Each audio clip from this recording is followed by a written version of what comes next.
Morning, everyone, and happy Monday. We have a great show to kickstart your week. Robbie, who do we have? Tyler McIntosh, Political and Legislative Director of the International Alliance of Theatrical Stage Employees, discusses what we can expect to see happen for workers in the film industry. And then Kim Iverson joins us later on. But first, Senator Joe Manchin is demanding that the child tax credit must include a work requirement and family income cap at $60,000. This is new, according to Axios. So, Robbie, I'm curious. So, right now, up to about $150,000. So it's practically universal for middle and working class people. Get between $250 and $300 per child. Manchin now wants to put those children to work in his coal mines. Apparently, I don't know about that. I mean, I guess they could work anywhere they want. I thought child labor was a thing that we had kind of done away with. Okay. I mean, if you want to do a lemonade stand, we're not going to bust you. Right. But I don't know that this is equivalent to child labor. No, I'm not saying it's a good idea either. To be serious, they're saying the parents would have to work in order for the children that's the requirement. to not be in poverty. Right. And the idea of that being you can't just mooch off the government. You have to be making some progress toward taking care of yourself, and then we'll help you out. We, the society, we, the government, if you're doing that. Now, I think doing that can make some moral or philosophical sense, but can be impractical because then we have to figure out who qualifies, and kind of tracking these things is a sort of inefficiency in and of itself.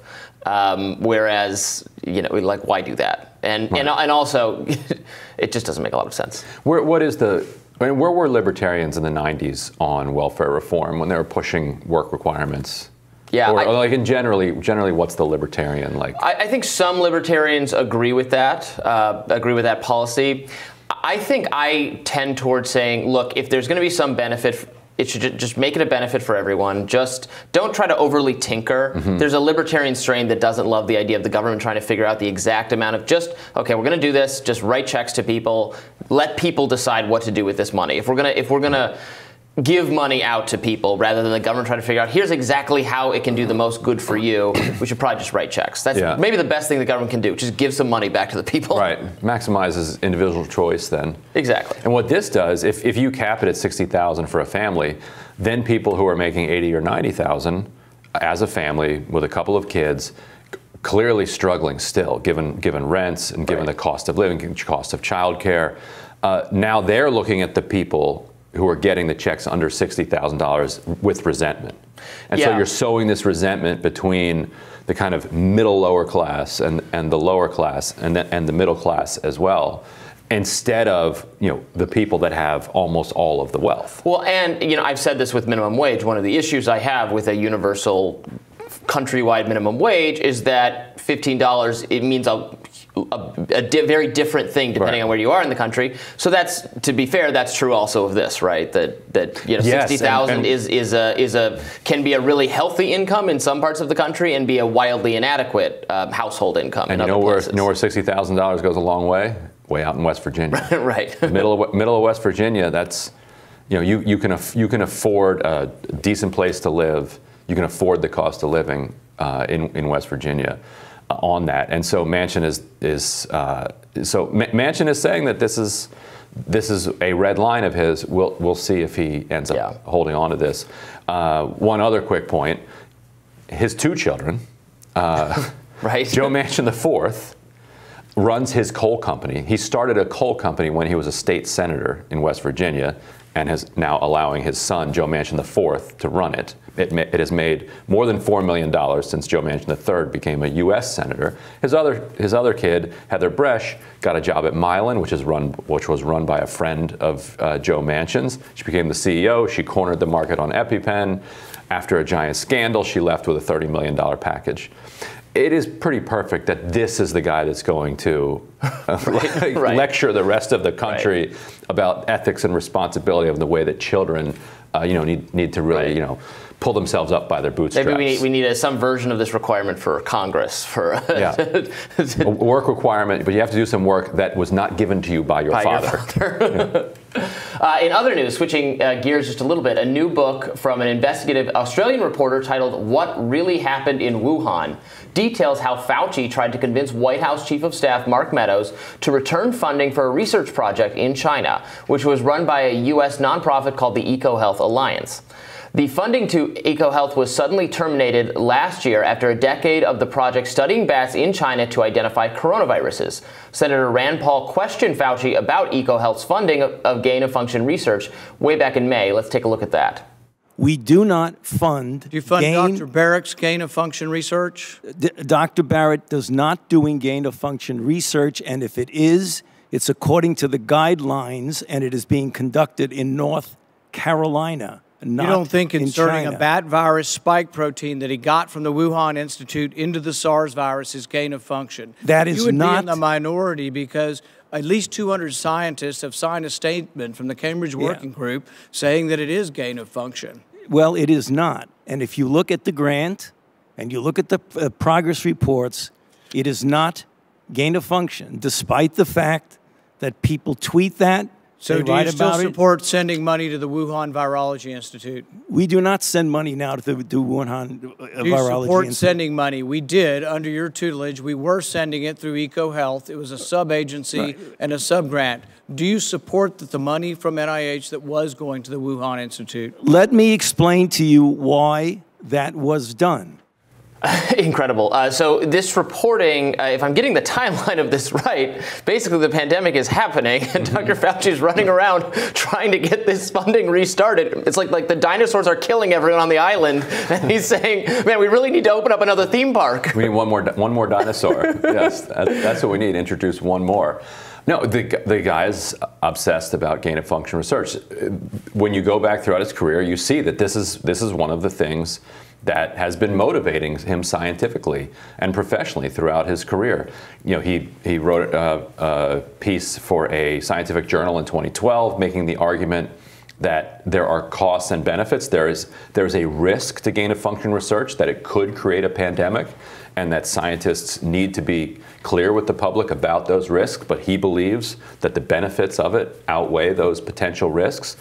Could never, you know, what could go wrong? Oh, well, this is what could go wrong, but this is why we think we should do it. And there are arguments that it, as a scientific pursuit, obviously it does have benefits. You always have to balance that off about what the costs are. So in 2014, the Obama administration paused funding from the NIH to this lab.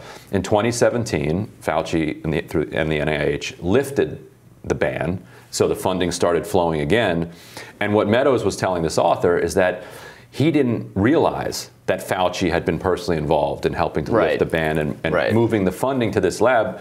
And if he had known that, it might have influenced the way that Fauci's advice was received on this. He has a good line about how, look, Peter Navarro, who was the trade rep, he's like, we knew Peter hated China.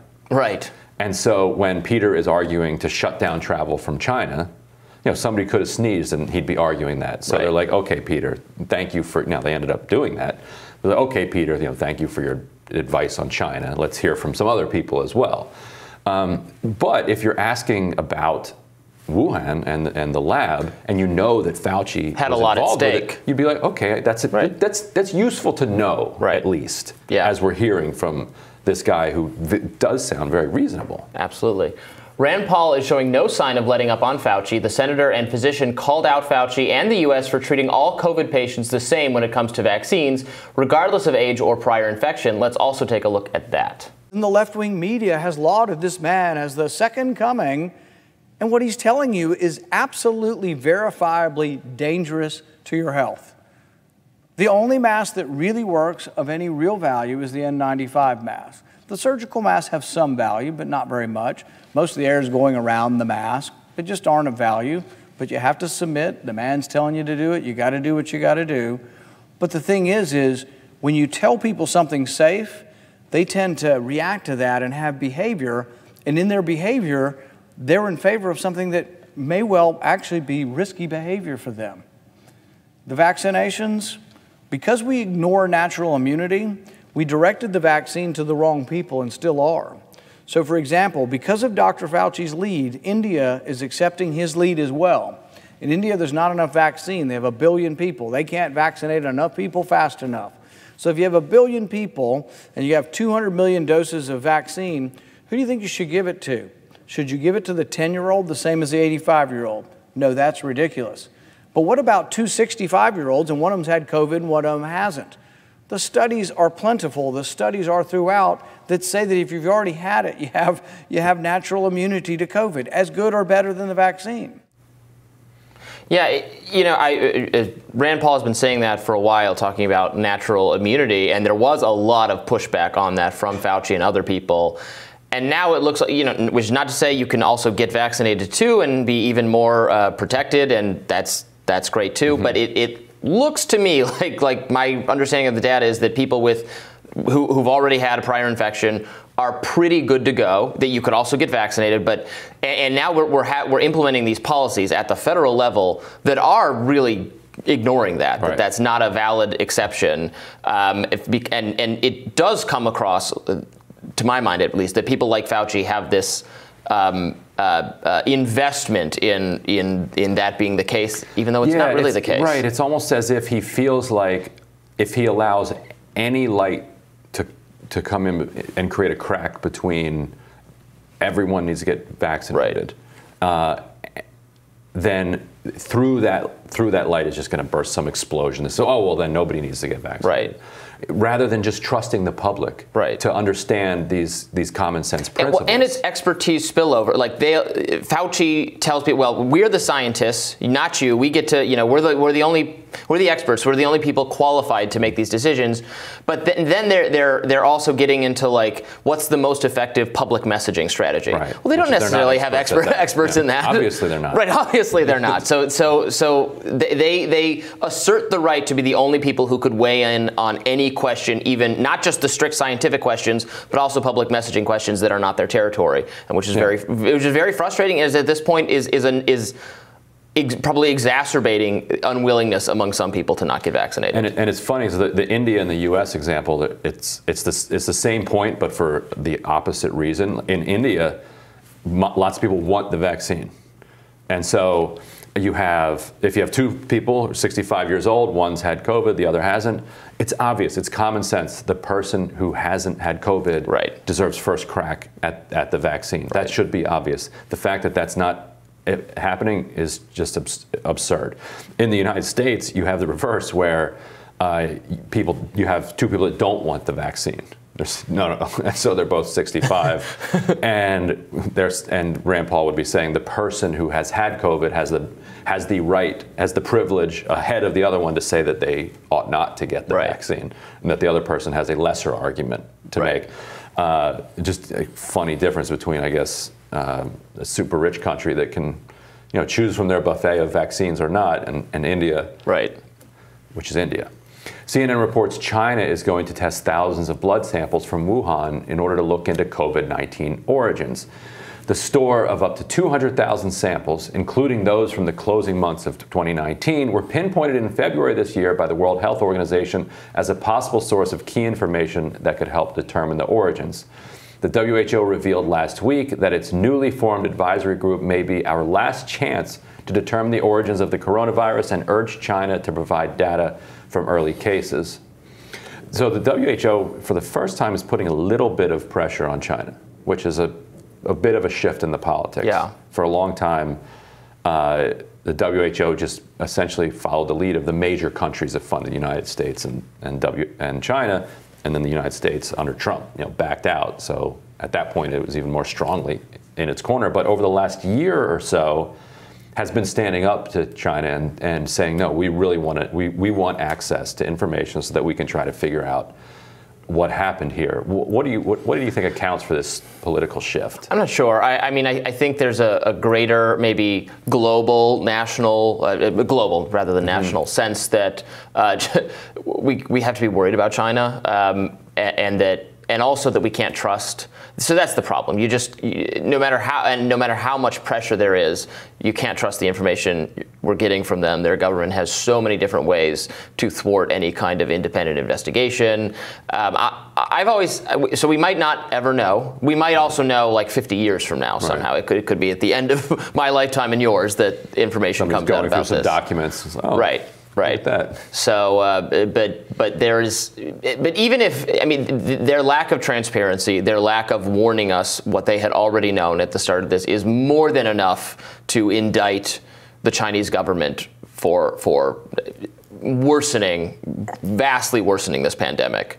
So with that information already in mind, they should absolutely be strongly condemned by the World Health Organization and other governments. Right. And with that, we'll tell you what's on our radars up next.